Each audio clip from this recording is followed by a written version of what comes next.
Director and head of research Rahul Sharma हमारे साथ जुड़ गए हैं। Rahul ji, good morning. All time high पर Nifty, almost all time high पर बैंक निफ्टी भी, और मिड कैप और स्मॉल कैप में तो बहुत शानदार तेज़ी है ही। एक बार फिर एफआई की रिकॉर्ड शॉर्टिंग से हमने बड़ी रैली देखी। अब मार्केट पर आपका इस समय क्या व्यू है निफ्टी और बैंक निफ्टी पर? जी नमस्कार अनुज जी। देखिए, बड़ा मूव जो है हमने देखा है। इवेंट जो है, जो साल में जो दो बड़े इलेक्शन है उनमें से एक हो चुका है और कहीं ना कहीं स्टेबिलिटी मार्केट के अंदर वापस आ गई है। इंडिया विक्स वापस अपने एवरेजेस के नीचे आ गया है, तो हमें ये लगता है कि मार्केट में ओवरऑल बाय ऑन डिप की रणनीति यहाँ पर बनाए रखे। हो सकता है थोड़ा टाइम करेक्शन हो, बट स्टॉक स्पेसिफिक एक्शन जो है मुझे लगता है कि काफी बेहतरीन यहाँ से प्ले आउट होता हुआ दिख सकता है। जो की इंडाइसेस या की सेक्टर जहां पे हमारा फोकस है, उनमें से तीन सेक्टर सबसे टॉप में आते हैं। एक तो बैंकिंग इंडेक्स, इसमें अभी तक रैली आना बाकी है। 50,000 का साइकोलॉजिकल लेवल के आसपास ट्रेड कर रही है। हमें लगता है कि इस महीने में पॉसिबिलिटी है बैंक निफ्टी 51,500 तक का मूव दिखाए। तो बैंक निफ्टी के अंदर कोई भी अगर साइजेबल डिप आता है तो वहां पर अक्यूमुलेशन रखे। दूसरे जो दो सेक्टर्स है उनमें से एक अभी आपके शो पे डिस्कस हो रहा था, आईटी इंडेक्स। हमें लगता है आईटी इंडेक्स थोड़ा मैक्रो पिक्चर जो है उसमें इंप्रूव हुआ है और आने वाले 3 से 6 महीने में आईटी इंडेक्स में अच्छा अल्फा क्रिएशन देखने को मिल सकता है। एक अच्छी कैचअप रैली आईटी इंडेक्स में देखने को मिल सकती है।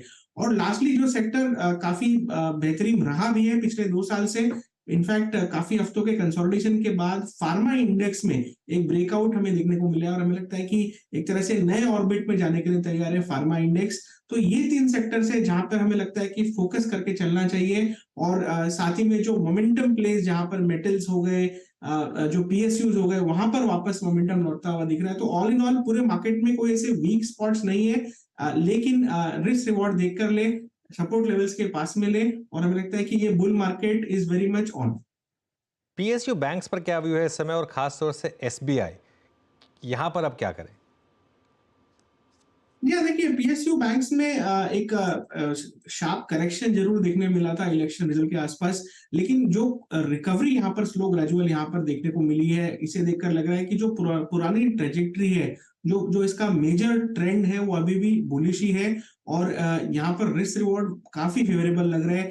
पीएसयू बैंक इंडेक्स काफी पोजिशनली काफी स्ट्रांग लग रही है चार्ट्स के ऊपर। और एसबीआई में हमें लगता है कि जो हमारा ईयर एंड का टारगेट है 1,000 रुपए तक का, आई थिंक ये बिल्कुल वहां पर बना हुआ है। तो आई थिंक इस करेक्शन में इसे लेना चाहिए, ऐड कीजिए एसबीआई के अंदर। और आने वाले 6 से 8 महीने में हमें लगता है कि यहाँ पर 4 डिजिट तक के लेवल्स हमें एसबीआई में देखने को मिल सकते हैं।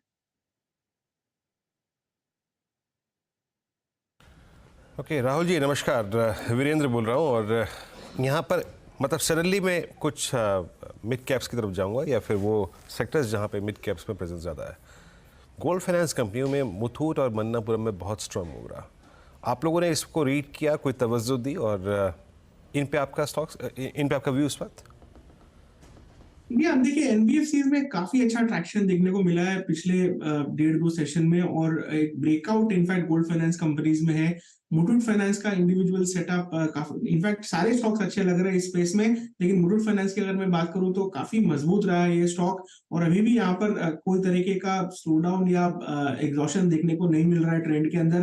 तो मेरा ये मानना है यहाँ से भी हमें तकरीबन 8 से 10% की अपसाइड इस महीने जून महीने में देखने को मिल सकती है। तो gold finance companies, NBFC, I think पूरा का पूरा जो स्पेस है काफी वाइब्रेंट है, और टेक्निकल सेटअप्स इनमें बता रहे हैं कि इनकी जो रैली है ये एक्सटेंड होती दिख सकती है आने वाले समय में।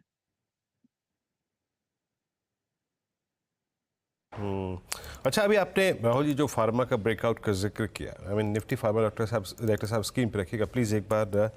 निफ्टी फार्मा, तो फार्मा में आप इस पॉकेट्स में क्या क्या चेज़ कर रहे हैं? और अगर मैं इस पे दो स्टॉक्स और इंक्लूड कर दूं, मुथू, ये आपका मेट्रोपोलिस और डॉक्टर लाल पैथलैब, इनमें से क्या पिक करके चलना है इस सीरीज़ के लिए, जून के लिए, रेस्ट ऑफ द डेज के लिए?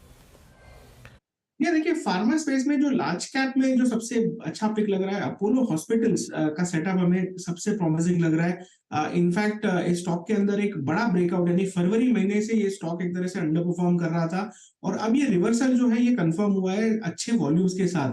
तो पिछले जो 4-5 सेशन में ट्रैक्शन यहाँ पे देखने को मिला है 50 दिन के मूविंग एवरेज के ऊपर। हमें लगता है कि लंबे लेग्स है, जो इसका प्रीवियस स्टॉक था तकरीबन 6800 के ऊपर का था, आई थिंक वहां तक की रैली मिनिमम हमें देखने को मिल सकती है इस अपमूव में। और एक तरह से जो इसका और भी बड़ा ट्रेंड है और जो एक लार्जर पिक्चर है वो भी काफी स्ट्रांग है। तो मेरे हिसाब से अगर आप इन्वेस्टर है तो इसमें बने रहिए।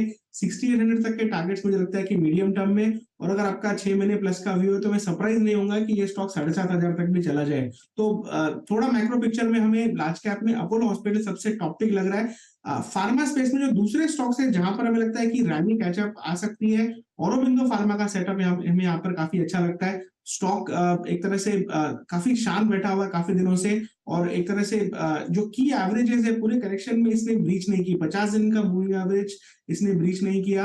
अभी सबड्यूड जरूर है तो इसे अक्यूमुलेट जोन में रखिए, मोमेंटम ट्रेड नहीं है, लेकिन जैसे ही मुझे लगता है कि ये 1280-1300 का जोन निकालेगा तो इसमें भी एक तरह से बुल्स का टेरिटरी आती हुई दिखेगी और मोमेंटम जो है बुल्स के फेवर में रहेगा। बुल्स के फेवर में रहेगा। दो स्पेसेस जहां बहुत पैसा बनाया रिटेल ने वो है डिफेंस और रेलवेज। यहाँ पर कोई स्टॉक्स हैं क्या आपके रेडार पर राहुल जी?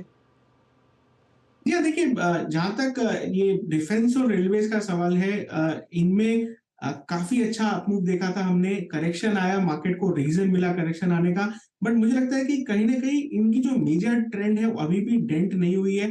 हो सकता है रेलवेज में थोड़ा सेकंड स्टेप मूव, लेकिन डिफेंस के काउंटर्स जो है अभी भी हमें लगता है कि काफी स्ट्रांग है।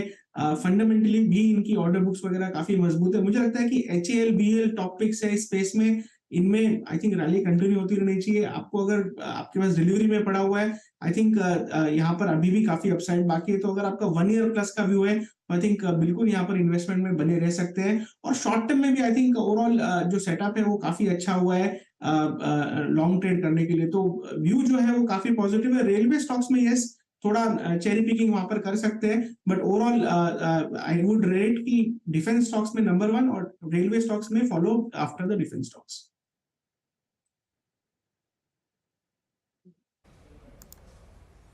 अच्छा, डिफेंस की बात हुई यहाँ पे। अब राहुल जी, अब आप 13 तारीख आज हो ही गई ऑलमोस्ट, और उसके बाद अगर आप लगभग 1 महीने की ड्यूरेशन के अंदर आपका बजट भी आ जाएगा। कैपिटल गुड्स में जो प्लेसमेंट है उसमें ये कह रहे हैं कि कमेंट्स में हल्का सा पोस्ट अर्निंग्स और आई थिंक वो कॉल एक डिप आया था, लेकिन वो बाजार ने बहुत खरीद लिया हाथों हाथ।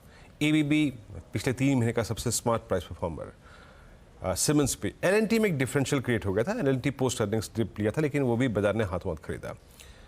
आप लोग इस वक्त कैपिटल गुड्स में कैसे प्लेस्ड हैं? किसको वरीयता दे रहे हैं, किसको प्राथमिकता दे रहे हैं? पिकिंग ऑर्डर क्या है आपका? अच्छा देखिए, जहां तक कैपिटल गुड्स में है, जो हाई मोमेंटम प्लेज है उनमें से सीमेंस, ABB ये स्टॉक्स जो है सबसे ऊपर में आते हैं। L&T लार्ज कैप होने की वजह से और एक तरह से अंडर परफॉर्मेंस थोड़ा सा यहाँ पर देखने को जरूर मिला है, तो उसे थोड़ी हम रैंकिंग में, अगर आपको थोड़ा डिफेंसिव प्ले करना है तो L&T is a better bet. But I think overall अभी तक कोई एग्जॉशन देखने को नहीं मिला है हमें चार्ट्स के ऊपर। और इनफैक्ट ABB में हमें लग रहा है कि फिलहाल में भी शॉर्ट टर्म में भी सेटअप जो है काफी प्रॉमिसिंग है। तो आई थिंक कैपिटल गुड्स की जो रैली है वो यहाँ पर कंटिन्यू होती हुई दिख सकती है। ये छोटे मोटे करेक्शन आते रहेंगे, लेकिन जो ओवरऑल टेक्सचर जो है वो बाय ऑन डिप का है। और हमने देखा भी जो 10 दिन पहले जो करेक्शन आया इन स्टॉक्स के अंदर, ऑलमोस्ट 90% जो करेक्शन था वो यहाँ पर कैचअप हो चुका है और एक तरह से स्टॉक्स तैयार है नए हाई लगाने के लिए। आई थिंक ABB, सीमेंस और L&T इस ऑर्डर में हम कैपिटल गुड स्पेस में स्टॉक्स की पिकिंग करके चल सकते हैं।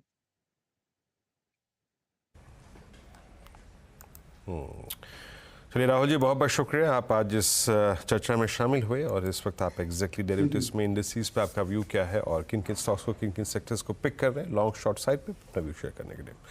बहुत बहुत शुक्रिया आपका। Anuj, Nifty Bank somehow I think अभी 50,000 की ट्रैजेक्टरी को थामता हुआ और करीब 23,400, क्या व्यू बन रहा है? इस लीडर को देखते हुए, आज के निफ्टी IT को देखते हुए, जो कि एटलीस्ट वो डाउन साइड रिस्ट्रिक्ट कर रहा है ना? हाँ, नहीं, लेकिन थोड़ा सा मार्केट में ना इस समय आपको स्टॉक स्पेसिफिक ही रहना पड़ेगा।